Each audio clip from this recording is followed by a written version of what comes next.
कि सबसे पहले आज पैसा जो नहीं टिक रहा है उसका कारण हमारी रसोई है। इसी कारणवश बच्चे का जो पढ़ाई में लेवल जो थोड़ा सा लो है जी उसको अपग्रेड करने के लिए, उसको बढ़ाने के लिए सबसे बड़ा महाराज ये आशीर्वाद है, जी वरदान साबित हो रहा है। वरदान है जी। और वो हम आपको बता रहे हैं, वो है रामचरितमानस से। जैसे आजकल चल रहा है ना कि बहुत लोग जो है पैसे की वजह से परेशान है। पैसा आता तो है लेकिन वो टिकता नहीं है। जी बच्चे पढ़ने में कमज़ोर आ रहे हैं, कमज़ोर चल रहे हैं। और बहुत बच्चे ऐसे हैं जो बहुत कॉम्पिटिटिव एग्ज़ाम वगैरह देते हैं लेकिन उनको वो उचित उसका फल नहीं मिल पाता। जहाँ और हम दूसरी बात ये है कि बहुत से घरों में जो माहौल है वो अच्छा नहीं होता। जहाँ कह लिए कि जो पूजा की विधि है, आजकल ना बहुत से लोग ऐसे हैं उनको पता नहीं होता क्या करना है और क्या नहीं करना है।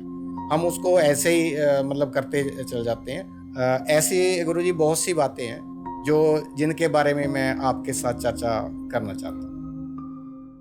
नमस्कार दोस्तों, हमारे लिए बहुत ही सौभाग्य की बात है कि आज हमारे चैनल पे आए हैं बहुत ही सुप्रसिद्ध कथावाचक श्री रितेश कृष्ण जी महाराज, जो कि आज हमारे चैनल पे आए हैं। तो सबसे पहले मैं गुरु जी का हार्दिक अभिनंदन करता हूँ कि आपने हमारे लिए टाइम निकाला। सौभाग्य की बात आपके लिए नहीं, हमारे लिए भी है, क्योंकि आपके चैनल के माध्यम से अनेक भारतवासियों के लिए, देशों विदेशों में बैठे हुए सभी भक्तों के लिए भी एक हमारा उनसे मिलने का भी एक साधन है। आपके द्वारा हम कई अनेक ठाकुर जी के प्रेमियों से मिलेंगे, ये भी एक छोटी बात हमारे लिए नहीं है। क्या बात है, धन्यवाद गुरु जी। और हमारे लिए इससे बड़ी बात तो कोई हो नहीं सकती कि आज हमारे चैनल पे आप आए हैं। आपका ऑरा ही इतना पॉजिटिव है कि मतलब कह सकते हैं कि बहुत अच्छा लगा आपसे मिलके। सबसे पहले गुरु जी, मैं आज का जो पॉडकास्ट का जो सिलसिला है मैं स्टार्ट करना चाहूँगा, आपकी इजाज़त हो तो। जी जी बिल्कुल करिए। है ना? तो सबसे पहले मैं ये एक बात आपसे पूछना चाहूँगा कि आप बहुत ही कम उम्र में मतलब इतना अच्छा मुकाम, इतना अच्छे आप कथावाचक आज बने हैं, तो इसके बारे में थोड़ा-सा हमें बताइए? जी, सही में पूछें तो सब संतों की कृपा है। जी, हम कथा कर पाएँ ऐसा बिल्कुल नहीं हो सकता है। ठीक है। हम कुछ कह पाएँ, कोई शब्द बोल पाएँ ऐसा बिल्कुल हमारे में भी समर्थ नहीं है। ये तो केवल और केवल संतों की कृपा है। जी, अगर हमारे गुरुदेव ने हमारे ऊपर कृपा नहीं करी होती तो आज हम यहाँ बैठे नहीं होते। शायद बाकी विद्यार्थियों की तरह हम भी कॉलेज में पढ़ रहे होते, जी। लेकिन हमारे गुरुदेव ने हमारे पर बहुत कृपा करी, जो आज हम यहाँ पर विराजमान हैं। और आप सब भक्तों का प्रेम है जो हमारी इस टूटी-फूटी वाणी को एक मुकाम देता है। तो गुरुजी, आप जैसे आपने बताया कि आप अभी फगवाड़ा में रहते हो, है ना? जी, जी। और आपका जो अतीत है वो वृंदावन से भी जुड़ा हुआ है। जी, मैंने अध्ययन जो किया है, जी, मतलब जो मैंने स्टडी करी है, जो हाँ, पढ़ाई-लिखाई करी है, वो श्री वृंदावन धाम से करी है। जी, उसका कारण मेरे गुरुदेव ने कृपा करी। देखो, वृंदावन को बास भलो, वृंदावन तो जाने को नहीं सौभाग्य मिलता है, हम वहाँ रह कर के पढ़े हैं। इसमें कृपा केवल राधा रानी की और हमारे गुरुजी की। जी। जी। तो आजकल आप फगवाड़ा में रहते हैं? जी, फगवाड़ा में श्री चारधाम मंदिर है, जी, हदियाबाद नगर है जी, और उसी में पड़ता है। हमारे गुरुजी वहाँ पर विराजमान रहते हैं। बहुत ही विशाल मंदिर है वहाँ पर, शंकर जी, राम जी का बहुत सुंदर मंदिर है। ठाकुर जी, राधा कृष्ण भगवान विराजमान है। जगन्नाथ भगवान भी विराजमान है वहाँ क्या पर। बात है! मतलब और सभी सुमेल वहाँ पे है। हाँ, इसीलिए उसका नाम चारधाम है। चारधाम। गुरुजी, जैसे आपने बताया कि आप तो जो आपने शिक्षा ली है वो वृंदावन धाम से ली है। जी, और जहाँ तक मुझे पता है, जहाँ सुनते हैं, जहाँ जो कथाओं में आता है, तो जो ब्रजभूमि है बहुत ही वो रहस्यमयी भूमि है। बहुत से किस्से वहाँ सुनने को मिलते हैं। बहुत जी। से ऐसे कृष्ण जी के, जहाँ लाडली जी, राधा जी के बहुत किस्से हैं, प्रकट होते हैं, हुँ, सभी को हुँ। दर्शन भी देते हैं। तो ऐसा भी कोई किस्सा आपके साथ भी? जी, जी, हमने संतों के मुख से सुना है, संतों से श्रवण किया है जी, कि एक बार बरसाना में एक संत थे, वो जगन्नाथपुरी से पधारे थे। जी, तो एकादशी पड़ने पर वृंदावन में अक्सर व्रत किया जाता है, ठीक। ब्रजभूमि में व्रत करते हैं लोग। लेकिन वो संत जगन्नाथपुरी से पधारे थे तो उन्होंने चावल, भात जिसको कहते हैं, जी, उसे खाने की इच्छा प्रकट की। तो उन्हें दान में कहीं पर भी वो चावल के कण नहीं मिले और वो चावल पाने के लिए नहीं मिले। हाँ, उसने एकादशी थी इसलिए। एकादशी थी जी। इसलिए। तो एकादशी को चावल निषेध है, आपको निषेध पता ही है, है। बिल्कुल। तो इसलिए उन्हें चावल नहीं मिले। जी। तो लेकिन उनके मन में इच्छा थी कि हम बरसाना आए हैं। वैसे कहते हैं कि ये लाडली जी का धाम है और यहाँ पर सब चीज़ें मिलती हैं। जैसे ही उन्होंने एक विचार किया तो तुरंत वहाँ पर एक छोटी सी बेटी ने आवाज़ लगाई, बाबा जी। आप कहाँ जा रहे हैं? अच्छा तो जी। जैसे ही कहा तो बाबा ने कहा कि हमें आवाज़ लगाई है। कहा हाँ, मैं आपके लिए चावल लेकर के खड़ी हूँ। उस बेटी ने जो बाबा को चावल दिए, वो बेटी कोई और नहीं, हमारी राधा रानी ही है। और उस बेटी ने जो बाबा को चावल दिए हैं, बाबा ने जैसे ही चावल लिए और वह बेटी अंतर्ध्यान हो गई। ऐसे एक, ये तो बहुत सूक्ष्म था, एक बहुत छोटा सा किस्सा है। ऐसे अनेकों अनेक किस्से श्री वृंदावन में, बरसाना में, क्योंकि वो नित्य रास स्थली है। वहां पर ठाकुर जी एक दो दिन के लिए, महीनों के लिए नहीं, सदा सर्वदा ब्रज से बाहर ठाकुर जी कभी नहीं जाते, जी। वहीं विराजमान। विराजमान। और इसके बारे में आप जैसे वृंदावन की चर्चा करें हैं, और भी ऐसी चर्चा वृंदावन की हम इस पॉडकास्ट में अवश्य करेंगे। जी। गुरु जी, ये तो हुई वृंदावन धाम की बात। उससे अलावा मैं चाहता हूँ कि आज कुछ ऐसा विषय हम उठाएं ताकि जो हमारी ऑडियंस है उनको कुछ अच्छा वो मार्गदर्शक हो सके। जी बिल्कुल। जैसे आजकल चल रहा है ना कि बहुत लोग जो है पैसे की वजह से परेशान है। पैसा आता तो है लेकिन वो टिकता नहीं है। जी बच्चे पढ़ने में कमज़ोर आ रहे हैं, कमज़ोर चल रहे हैं। और बहुत बच्चे ऐसे हैं जो बहुत कॉम्पिटिटिव एग्ज़ाम वगैरह देते हैं लेकिन उनको वो उचित उसका फल नहीं मिल पाता। जहाँ और हम दूसरी बात ये है कि बहुत से घरों में जो माहौल है वो अच्छा नहीं होता। जहाँ कह लिए कि जो पूजा की विधि है, आजकल ना बहुत से लोग ऐसे हैं उनको पता नहीं होता क्या करना है और क्या नहीं करना है। हम उसको ऐसे ही मतलब करते चल जाते हैं। ऐसी गुरुजी बहुत सी बातें हैं जो जिनके बारे में मैं आपके साथ चर्चा करना चाहता हूँ। जी तो अवश्य। हाँ, तो सबसे पहले मैं ये बात उठाऊंगा कि आजकल जो बच्चे हैं पढ़ते हैं लेकिन उनका पढ़ाई में मन नहीं लगता। उसके बारे में क्या उपचार विधि हो सकती है? जी, आजकल के बच्चे एक तो पढ़ाई करते हैं जी। तो मन नहीं लगता है। बच्चे स्कूल ही नहीं जा रहे हैं, जी। उनका विद्या हासिल करने को मन नहीं है। उसके कई सारे फैक्टर हैं। जी। जैसे हम एक पोल्यूशन ही ले लें, पोल्यूशन आजकल हो रहा है, उसके कई सारे रीजंस हैं। इसी प्रकार अगर आजकल बच्चे पढ़ाई नहीं कर रहे, उसके अनेकों अनेक कारण हैं। जी। सबसे पहला कारण उनकी दिनचर्या है। ठीक है, दिनचर्या सबसे पहले। हाँ, क्यों? क्योंकि उनके दिनचर्या में सब कुछ है। मोबाइल के लिए टाइम एक्सेस में है, सब कुछ है। वो खा पी भी रहे हैं, घूम भी रहे हैं, सब कुछ कर रहे हैं, पढ़ाई भी कर रहे हैं, जी। लेकिन उन्होंने कभी भगवान के लिए समय नहीं निकाला। जी। क्यों? भगवान एक क्या है, भगवान के लिए हमें समय निकाला तो भगवान हमें भी समय देगा। ठीक है। ये बात आवश्यक है। और जब बच्चे अपनी पढ़ाई भी करें, सब कुछ करें, लेकिन भगवान का नाम भी लें, तो भी वे अपनी विद्या को और ऊंचाई तक पहुंचा सकते हैं। क्योंकि भगवान का नाम हमें देता क्या है? एक सहनशीलता देता है और भी बहुत कुछ प्रदान करता है। हाँ, कई बार कारणवश, जैसे ज्योतिषानुसार ग्रह आदि, नक्षत्र आदि, या किसी कारणवश बच्चे का जो पढ़ाई में लेवल जो थोड़ा सा लो है, जी। उसको अपग्रेड करने के लिए, उसको बढ़ाने के लिए सबसे बड़ा उपाय नहीं कह सकते, सबसे बड़ा महाराज ये आशीर्वाद है, जी। वरदान साबित हो रहा है। वरदान है जी। और वो हम आपको बता रहे हैं, वो है रामचरितमानस से, ठीक है। जो कि तुलसीदास जी ने रामायण जिसको लिखा है जी। अवधी भाषा में, उसमें ही है। जब राम जी अपनी बड़े हो गए, वो पढ़ने के लिए गए, उस चौपाई को जब कहते हैं, वो चौपाई है, गुरु ग्रह गए पढ़न रघुराई, अल्पकाल विद्या सब आई। इसको आप साधारण भी बोल सकते हैं, गुरु ग्रह गए पढ़न रघुराई, अल्पकाल विद्या सब आई। इसको नोट कर लीजिए, इसका 108 बार बस जाप करना है और आपका धीरे धीरे धीरे धीरे पढ़ाई में मन लगेगा।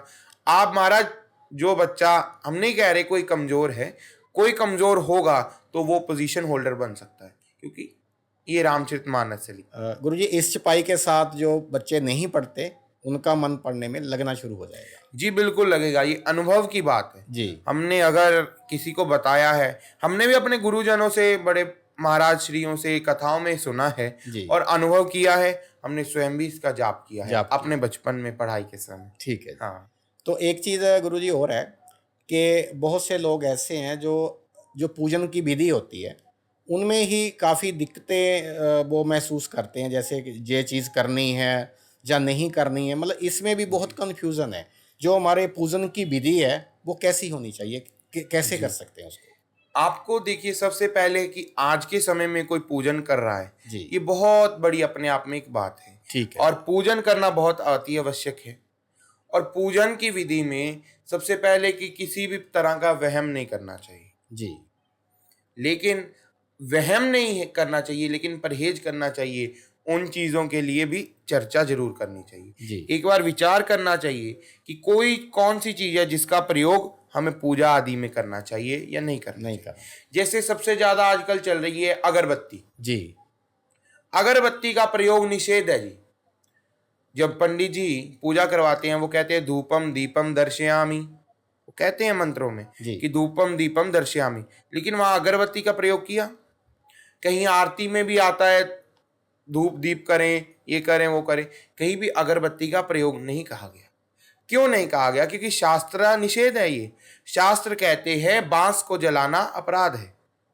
ठीक। और अगरबत्ती में जो स्टिक होती है, जिसको इंसेंस स्टिक कहते हैं, उसमें बांस लगा होता है महाराज, और बांस जलाना अशुभ है और वो पूजा का आपको अशुभ फल मिलता है। लेकिन पूजा में ये बातों का ध्यान रखते हुए सबसे आवश्यक जो हमें अपने जीवन में लगा वो है आसन। आसन कहाँ बैठ करके आप पूजा कर रहे हैं, किस दिशा में कर रहे हैं, कहाँ पर है, कहाँ स्थान है, उससे भी पहले सबसे पहले हमारा जो मैटर करता है, जो सबसे बड़ा मैटर है, वो है आसन। जी। अगर किसी ने आसन जीत लिया तो वो साधु महात्मा सिद्धि को प्राप्त हो जाता है। जी। अगर किसी ने आसन जीत लिया तो कथावाचक बन जाता है। अगर किसी ने आसन जीत लिया तो महाराज वो हर तरह का योगा कर सकता है। बिल्कुल। अगर किसी ने आसन जीत लिया वही डॉक्टर बन सकता है। चेयर पे बैठना भी कोई आसान काम नहीं। जी। तो इसलिए आसन अपना पवित्र होना चाहिए। जिस आसन पर बैठ करके आप माला जाप कर रहे हैं, चैंटिंग कर रहे हैं, बिल्कुल। और जहां जिस आसन पर बैठ करके आप किसी प्रकार की पाठ पूजा कर रहे हैं, जैसे दुर्गा जी का पाठ है, दुर्गा चालीसा है, आदि चालीसा, हनुमान चालीसा पढ़ रहे हैं, रामायण का ही पाठ कर रहे हैं, जी। उस आसन पर किसी और को बैठने नहीं देना है। और उस आसन को अपने जैसे ही पूजा से उठें उसको फोल्ड कर लें और अपने एक साइड रखें। और का बैठना निषेध है उस पे। बिल्कुल। अगर आप जिस आसन पर बैठे हैं जी। उसके ऊपर आपकी पाठ की सारी ऊर्जा है। ठीक है। और महाराज अगर आसन सिद्ध हो जाता है तो आप कोई भी कार्य सिद्ध कर सकते हैं। कोई भी जाप है, कोई संकल्प लेकर के पंडित लोग कार्य करते हैं। जिस प्रकार कोई संकल्प लेकर के हम शंकर जी का करवाते हैं या कोई उपासना करवाते हैं, कोई ज्योतिष भी बता देता है कि राहु की ये दशा चल रही है, राहु का इतना जाप करवाओ, तो पंडित लोग कहाँ बैठ कर के जाप करते हैं? आसन पे। आसन। आसन एक पूजा में बहुत मैटर करता है। अगर आपका आसन पवित्र है, आसन की मर्यादा है, बहुत बहुत साधु महात्मा आपने देखे होंगे, मैंने भी अनुभव किया जब हम इस लाइन में नए थे, कि महात्मा लोग अपना आसन साथ लेकर के क्यों चलते हैं? अब बताओ, कोई महात्मा उन्होंने किसी साथ में उठाया होता हाँ है। हाँ आसन फटाफट बिछाते हैं और बैठ जाते हैं। हाँ, सही बात है। अब जिसके घर जा रहे हैं, क्या पता उसके घर 10,000 का गलीचा बिछाओ, उसके ऊपर वो 50 रुपए का आसन बिछा दिए। बिल्कुल उचित नहीं लगता है। लेकिन संत महात्मा जानते हैं कि ना जाने उसके ऊपर कोई गर्भवती बैठी हो जी। कोई कौन बैठा हो, कोई अपवित्र बैठा हो, कौन बैठा हो। इसीलिए साधु महात्मा जहां भी जाते हैं अपना आसन साथ ले जाते हैं। तो पूजा में अगर आपका आसन पवित्र है तो आसन पवित्र होने के साथ साथ आपको पूजा का फल मिलेगा जी। और प्रेम से पूजा करने पर, श्रद्धा भक्ति से पूजा करने पर, अभी हमने जैसे पहले भी बताया उपचारिक, उसको भी करना है तो श्रद्धा से करो। श्रद्धा भक्ति से करोगे तो आपका कार्य सफल हो जाएगा जी। तो प्रेम ते प्रकट होई में जानी, प्रेम से भगवान प्रकट होते हैं। और प्रबल प्रेम के पाले पड़कर प्रभु को नियम बदलते देखा, अपना मान भले टल जाए किन भक्त का मान नहीं टलते देखा। क्यों? अगर प्रेम से कोई भी कार्य करेंगे पूजा पाठ, तो आपकी पूजा सफल होगी। सफल। और भगवान नियम तोड़ करके भी आ जाते हैं। जी। जब प्रेम है भक्त का, तो भगवान बड़े बड़े नियमों को भी तोड़ देते हैं। लेकिन भगवान तोड़ सकते हैं, हमको पहले प्रेम से नियमों का पालन करते हुए अपनी पूजा को जारी रखना जारी। चाहिए। जी। तो आपने बहुत अच्छा बताया गुरुजी। गुरुजी, हमारी संस्कृति में जो ब्रह्म मुहूर्त है उसका क्या महत्व है? जी, बहुत अच्छा आपने प्रश्न किया। जी। ब्रह्म मुहूर्त का अपने जीवन में, हमारी संस्कृति में एवं हमारे दिनचर्या में बहुत महत्व है। जी। कैसे? देखिए, सबसे पहले अगर हम सुबह उठेंगे, जर्नली बात करते हैं, कोई तर्क वितर्क की बात नहीं। जी। सबसे पहले हम जर्नली सुबह उठेंगे, जी। उठेंगे तो हमारे दिन भर के जो काम है वो स्मूथली चलेंगे। उसका कारण बड़े प्रेम से चलेंगे। क्यों? हमारे पास समय हो। समय होगा। लेट उठेंगे, हफड़ा दफड़ी में काम उलट पुलट हो जाएगा, काम बिगड़ जाएगा। सही बात है। फिर हमें चिंता होती है, टेंशन होती है, आदि आदि कारण है। जी। ब्रह्म मुहूर्त में धर्मशास्त्र के अनुसार उठने से हमारे चेहरे की ऊर्जा, हमारे अंतर आत्मा के लिए हमें समय मिलता है। जी। ब्रह्म मुहूर्त का समय क्या है? सबसे पहली बात तो ये है, जी। ठीक 3:30 बजे से 4 बजे तक के बीच बीच से लेकर के 6 बजे तक का समय जो है, ये ब्रह्म मुहूर्त। वो ब्रह्म मुहूर्त का समय होता है। हाँ। जी। और ब्रह्म मुहूर्त में उठने से हमारे आत्मबल बढ़ता है, मीन्स कॉन्फिडेंस बढ़ता है। कॉन्फिडेंस बढ़ता कॉन्फिडेंस बढ़ता है, हमारे चेहरे की ऊर्जा भी बढ़ती है, क्योंकि हम उगते हुए सूरज को देखते हैं। है। जी। वो कहते हैं ना कि उगते हुए सूरज को देखना चाहिए, ना कि डूबते को। डूबते। और उगते हुए सूरज को देखेंगे तो हमारे मन में आत्मबल तो बढ़ेगा ही, जी। और उससे हमें ऊर्जा मिलेगी, पावर मिलेगी। आजकल सबसे बड़ी बात है, हम काम नहीं कर पा रहे, हमें थकान हो रही, क्योंकि हम उठे 10 बजे रहे। जी। तब तक सूरज अपने कौन से चरण में पहुंच जा रहा है, ये देखने की बात है, सोचने की बात है। सही बात है। 10 बजे सूरज हमारे सर पर आने को तैयार है महाराज, लेकिन हम इधर सो करके नहीं उठे। ये बहुत भारी विषय है। ब्रह्म मुहूर्त में उठिए। उठना ही काफी नहीं है, जी। उठना कैसे है उसका भी एक विधि है। तो उसमें से एक संक्षेप में बताते हुए चलेंगे कि जैसे हम उठे, जी। उठ करके हमें क्या करना है। हम अपने बिस्तर पर ही हैं, आसन पर ही हैं, उठे हैं, दोनों हाथ ऐसे लेने हैं और बराबर में रख लेने, जोड़ने तो नहीं है, इसको लेकिन जोड़ना बराबर। नहीं है। हाँ, विशेष ध्यान, जी। जोड़े नहीं, ऐसे बराबर में रखें। थोड़ा दूरी बना के और रखें। करग्रे वस्ते लक्ष्मी, कर मध्य सरस्वती, कर मूले तु गोविंद, प्रभाते कर दर्शनम। तो ये भी एक प्रभावशाली और बहुत अति आवश्यक है। इसके बाद देखिए, हमारे हाथ में ही है।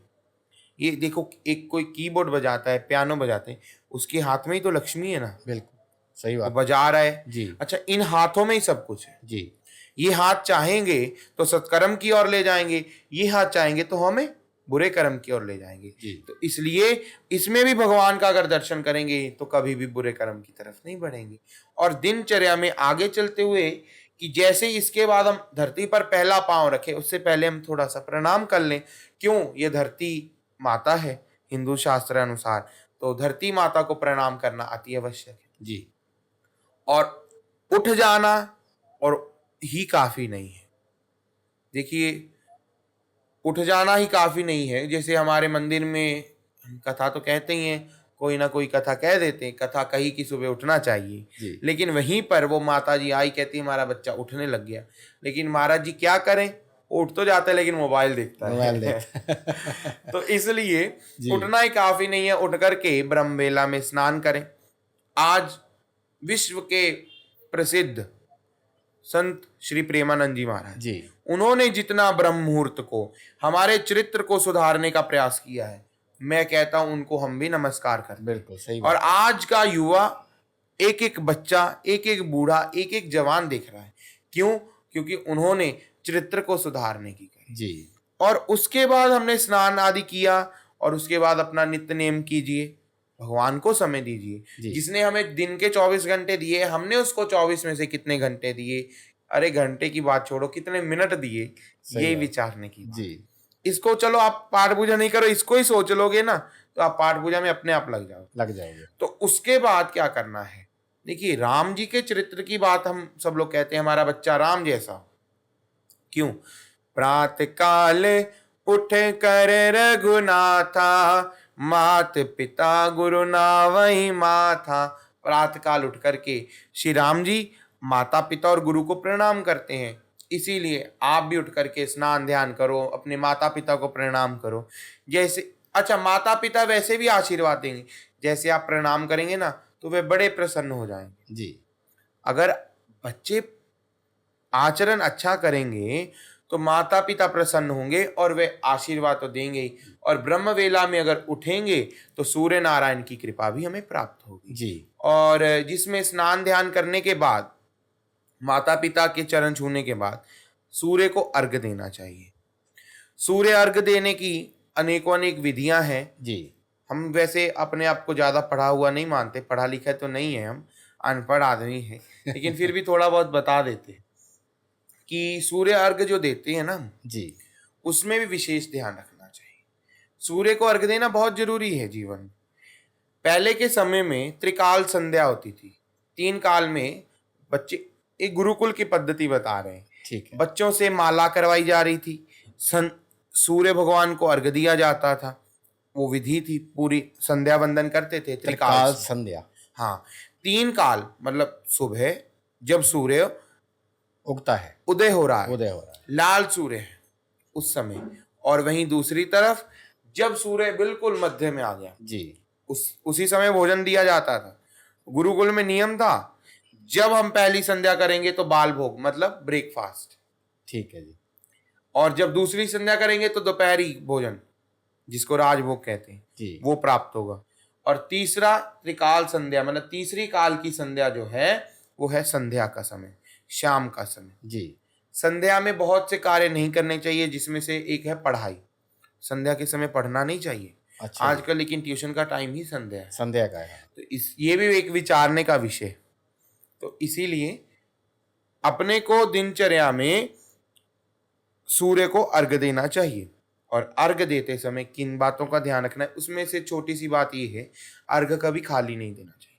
उसमें चावल, हल्दी या रौली, राशि अनुसार, कुछ ज्योतिष के अनुसार ये सूत्र होते हैं, हल्दी या रौली इसमें से कुछ भी डाल सकते हैं, और मीठे में शक्कर, क्योंकि हम तो सूर्य भगवान को अर्घ दे रहे हैं जी, तो उससे सूर्य नारायण प्रसन्न होते हैं। प्रसन्न होकर के सूर्य नारायण हमें सब कुछ दे सकते हैं। और सूर्य भगवान से मांगना क्या है, जिस तरह आप चमक रहे हैं ऐसे ही हमें भी चमकाइए। और हम चमकेंगे कैसे? अगर हम अपना आचरण शुद्ध रखेंगे, जी, अपना आचरण पवित्र रखेंगे, उसके बाद आप काम काज के लिए निकल जाओ। लेकिन ये सब चीजें तब हो पाएंगी अगर आप ब्रह्म मुहूर्त में उठेंगे। मतलब इसलिए ब्रह्म मुहूर्त का महत्व जो है सबसे बहुत बढ़िया है, सबसे ज्यादा है। ब्रह्म वेला में आज भी माना जाता है, संत, बड़े बड़े संतों की आत्माएं, जी, भगवान स्वयं ब्रह्म वेला में हमें प्राप्त हो सकते हैं। जी, मैं तो ये एक बात दावे के साथ भी कह सकता हूं, अगर ब्रह्म वेला में उठ करके स्नान ध्यान करने के बाद आप अगर अपने जीवन में नित्य नियम बना लेते हैं ब्रह्म वेला में उठने का, और भगवान का जाप करते हैं शुद्ध हृदय से, तो आपको भगवान का दर्शन भी इसी कलयुग में प्राप्त होगा। ये मैं दावे के साथ कह देता हूँ। क्या बात है जी मतलब इतना महत्व कह सकते हैं हम इसी से। जी, मतलब ब्रह्म मुहूर्त के महत्व को अपने शब्दों में बखान में कर पाऊं ऐसा असंभव है। असंभव। जी, और एक प्रॉब्लम ना आज की डेट में हर घर की है कि पैसा आता है लेकिन रुकता नहीं है। हाँ, ये बात तो है ही है कि देखिए, सबसे पहले ये जो लक्ष्मी जी है ना, ये किसी की नहीं है। जी, ये किसकी है? हमारे श्री हरि नारायण विष्णु जी की, ठाकुर जी की है लक्ष्मी जी। तो इनको बांध करके रखना है, ये तो इम्पॉसिबल चीज है। इम्पॉसिबल है। संतों में कहावत है कि जैसे खर्चते जाओ वैसे बढ़ते जाएंगे, अच्छा जी, ज्यों खर्चो त्यों बढ़े। जी, हमारे गुरुजी ने भी हमको ये बात सिखाई है ठीक कि जैसे खर्चते जाओगे वैसे वैसे बढ़ते भी जाएंगे। जी, कोई ऐसी बात नहीं। लेकिन आजकल का जो युवा है वो अपनी फ्यूचर प्लानिंग करता है, जी, तो फ्यूचर प्लानिंग के लिए पैसे का रुकना आवश्यक है। बिल्कुल। तो उसी चर्चा में चलते हुए हम बात कहना चाहते हैं कि सबसे पहले आज पैसा जो नहीं टिक रहा है उसका कारण हमारी रसोई है। अच्छा, सबसे प्रथम कारण है जो वो रसोई घर है। जी बिल्कुल, जी, उसमें कोई संदेह नहीं है।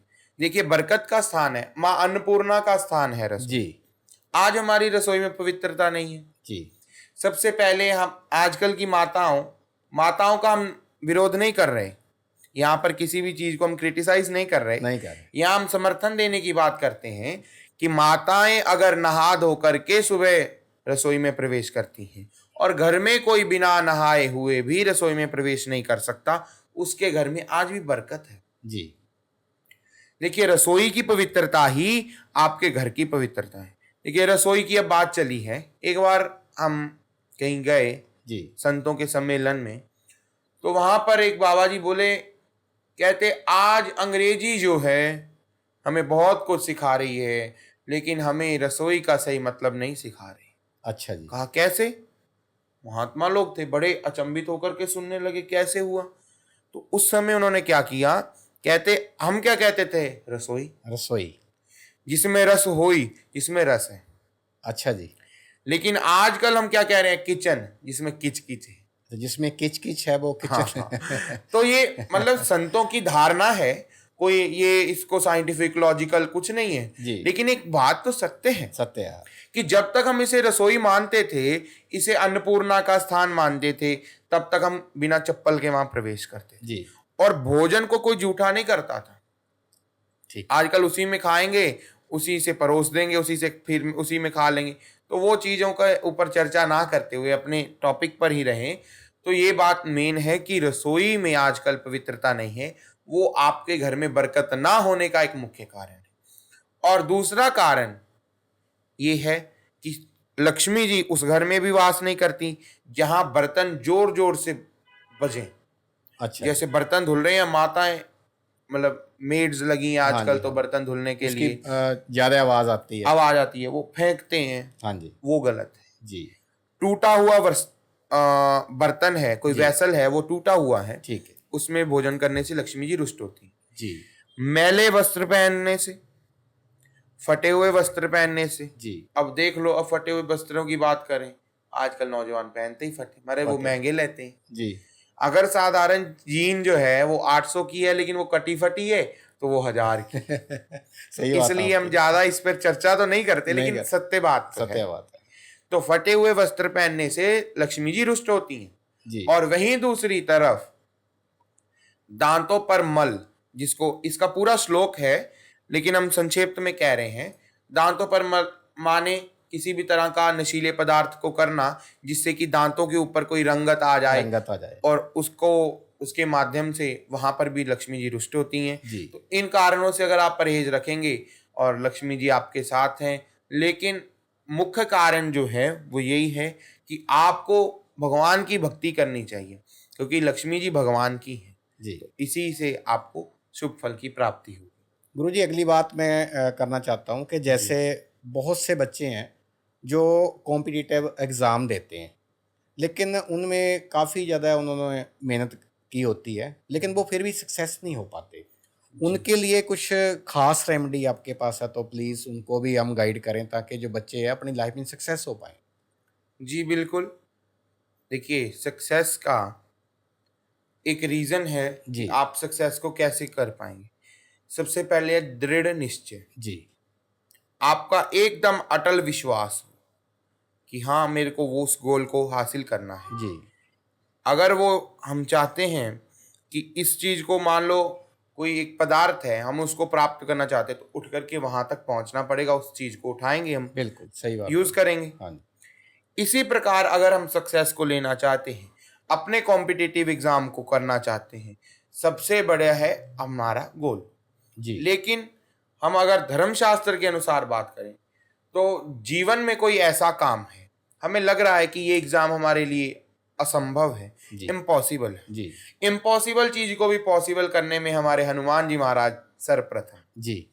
हमारे हनुमान जी महाराज में ऐसी समर्था है कि वो असंभव को भी संभव कर सकते हैं। उसी में हम अगर चर्चा करें कि हनुमान जी, अगर किसी का कोई भी एग्जाम क्लियर नहीं हो रहा, जी। हनुमान जी के मंदिर में जाओ या घर के मंदिर में बैठ करके हनुमान जी का ध्यान धरते हुए, एक ही चौपाई है रामचरितमानस की, चुपाई हाँ, जो उसकी चैंटिंग करनी है, उसकी चैंटिंग करो। जी। कवन सो काज कठिन जग माही, जो नहीं होई तात तुम पाही। ये कब की है, थोड़ी सी कथा भी कह दें। जी तो उसमें ये है कि ऐसा कोई कारज नहीं है, जामवंत जी कह रहे हैं हनुमान जी से, ऐसा कोई कार्य नहीं है जो हनुमान जी आप नहीं कर सके।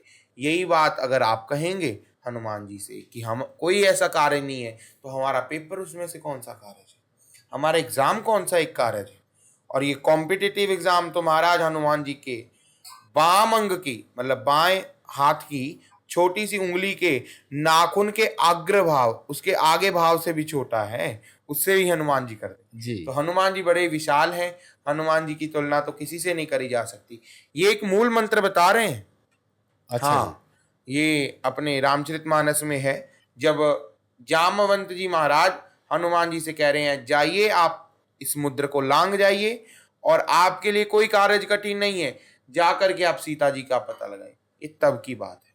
जो गुरुजी ने आपने जो जय चैंटिंग बताई है ना, इसकी विधि क्या है, कैसे करना होगा इसको? जी, विधि इसकी कुछ नहीं है, जैसे मैंने पहले कहा, प्रेम से प्रकट होई मैं जानी, प्रेम से भगवान प्रकट होते हैं। तो उसी के संदर्भ में अगर इसकी चर्चा करी जाए तो इसकी कोई नहीं विधि है। केवल आप तुलसी की माला लीजिए, जी एक झोली लीजिए, माला झोली, और उसमें आप जाप कीजिए। जो हम पहले कह चुके हैं, आसन, आसन बिछाइए, हनुमान जी का ध्यान धरिए और महाराज इसका जाप करना चालू कीजिए, और आपको प्रत्यक्ष को प्रमाण की जरूरत नहीं है, आपको रिजल्ट इसका फाइनली मिलेगा। मिलेगा। और वहीं अगर कहीं ना कहीं आप कमजोर हो रहे हैं, कोई एग्जाम को क्लियर नहीं कर पाए, जी कोई बात नहीं, भगवान पे विश्वास रखिए।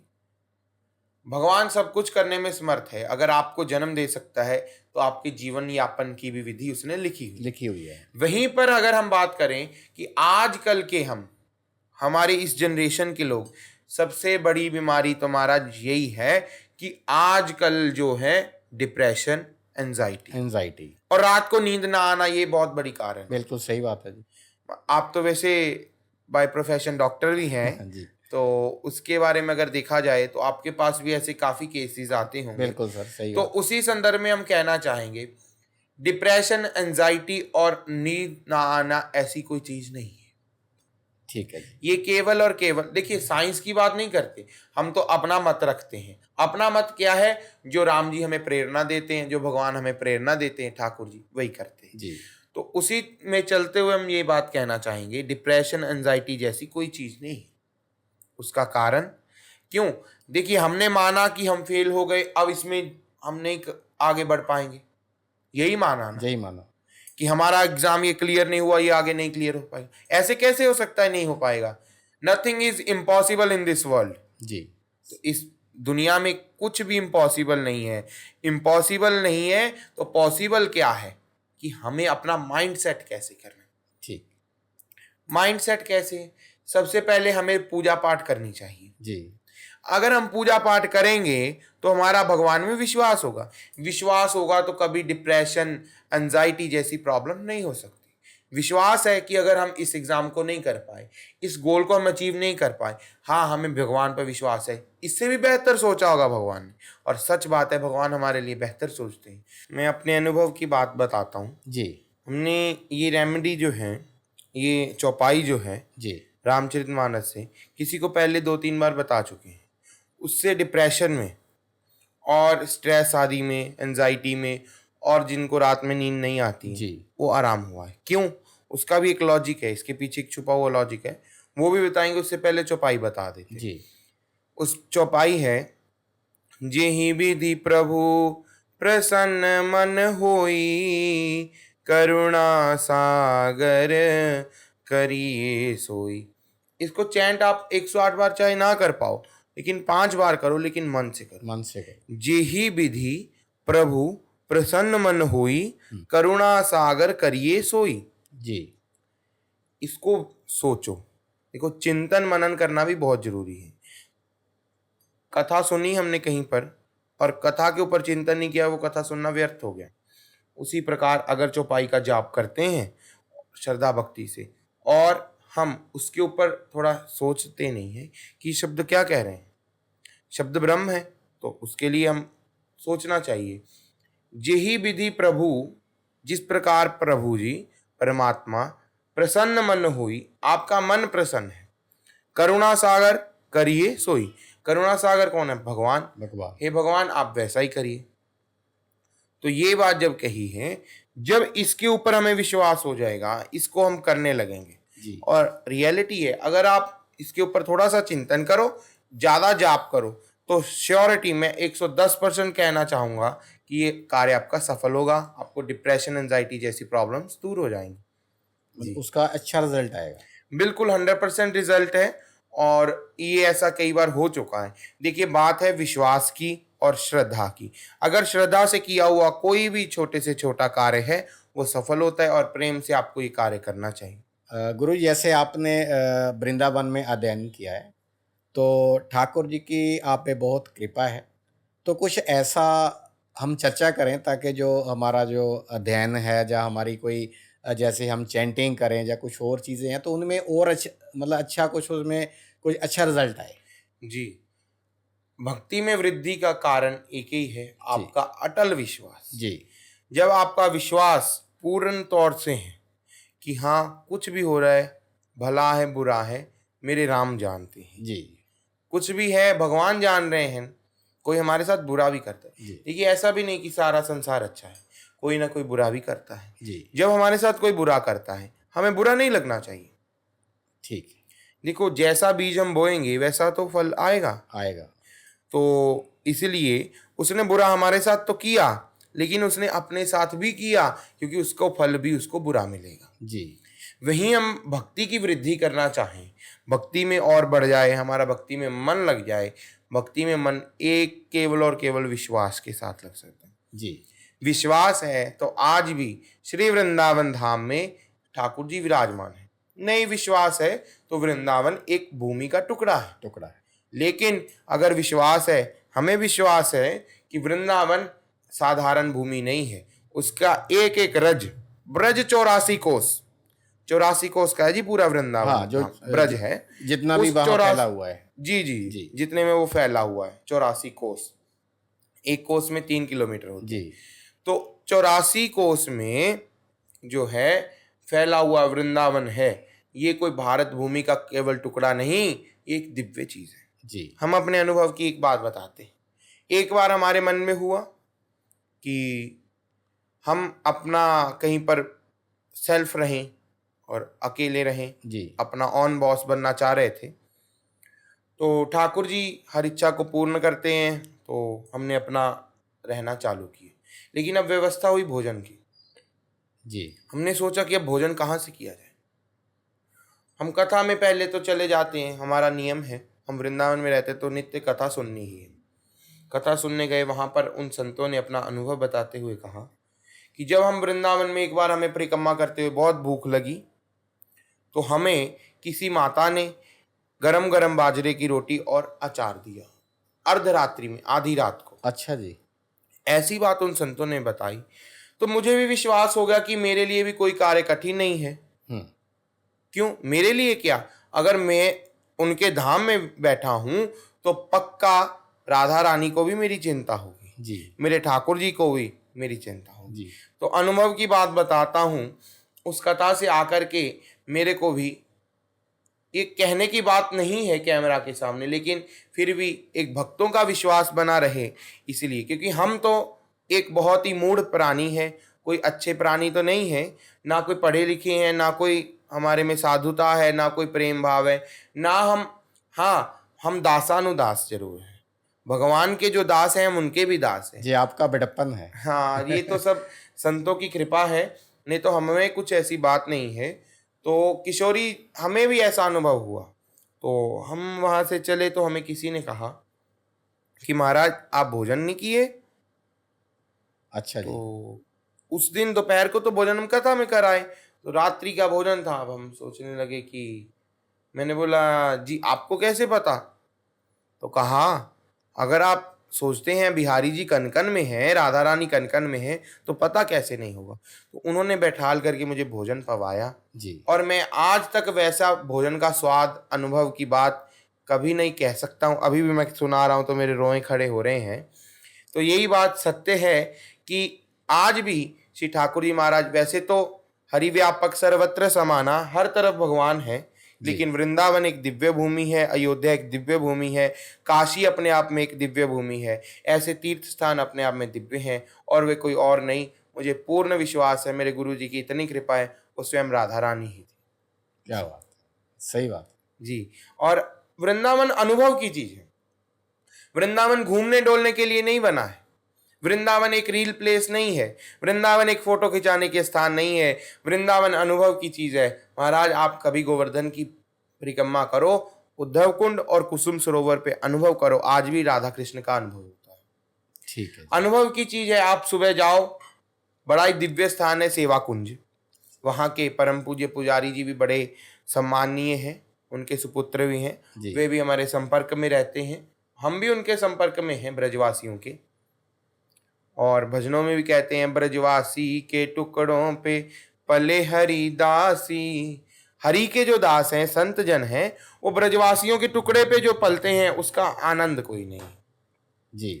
और सत्य घटना है, अनेकों अनेक घटनाएं हुई हैं। अब हम क्या अपने अनुभव की बात बताएं, संतों ने कहा है।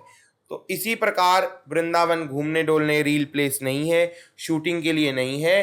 वृंदावन अनुभव की चीज है, दर्शन करने की चीज है। देखिए जरा, वृंदावन में तटीय स्थान है, वहां पर आज तक किसी गैस का, किसी आधुनिक चीज का प्रयोग नहीं किया है। अच्छा जी। हाँ, राधा रमन जी को देखिए, राधा रमन जी का मंदिर है, सबसे छोटे लाडले ठाकुर हैं, तो उनमें आज तक माचिस का प्रयोग नहीं है और रोज आरती होती। रसोई बनाने में माचिस का प्रयोग नहीं है, लाइटर नहीं है, कुछ नहीं है, केवल आरती हो रही है, भोजन पक रहा है। अच्छा जी, जी ऐसा है वहां पे। हाँ, 400-500 साल वर्ष से चल रही है, जो अग्नि प्रज्वलित है वही चल रही है।